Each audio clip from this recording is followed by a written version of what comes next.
Hey everyone, it's me, Alex, and I decided to make probably one more video before I actually have to get up and actually do something a little bit more constructive. And this one right now is actually on something that you might want to invest in, um, but it's a little expensive. It is actually the crystal ball. Now, as you can see, my crystal ball isn't actually crystal. It's probably, and it's not a perfect ball either. It's actually something that I just actually had laying around, and I used to play with it like a crystal ball when I was little. So it actually does work for my purposes because it's something that I've had with me since before I was born. And I really like the way it looks, and I do like all the little bubbles and things that are in there. And that it was actually held up by some fish, but I didn't like the fish too much. I believe they were dolphins, and so I just took this part.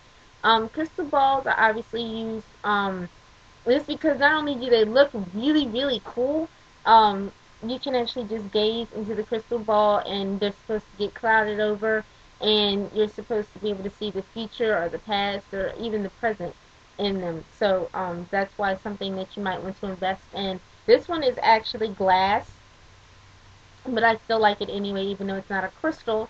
And glass ones are a little bit easier to afford than say actual crystal, like quartz crystal, or I believe I've seen like a malachite one. I've seen a couple different ones online. So if you want a crystal ball, you might just decide to go for glass. They say when picking out one that you can tell if it's real crystal because it's cool to the touch. It should be whatever size you want it to be, but good enough size so that way you can see. And of course, the bigger it is, the more expensive it is. Um, but I'll be completely honest with you. I think that you should use what you can afford and what you like the best. So it doesn't have to be quartz crystal in order to work. It can be, like I said, mine is glass, and I've been looking at it and staring at it since I was little. And so this one is special to me, and it works for me. You don't have to have one. I would use mine during spot rituals. Um, because not only is it round, but it does have different like the little bubbles in here, so they do kind of look like moon. Like I said, it was set on the top of some fish, so it reminds me of water, and the moon is attached to water. There's just all sorts of things that go on with this crystal ball that works for me, and that's why I'm just deciding to use that. So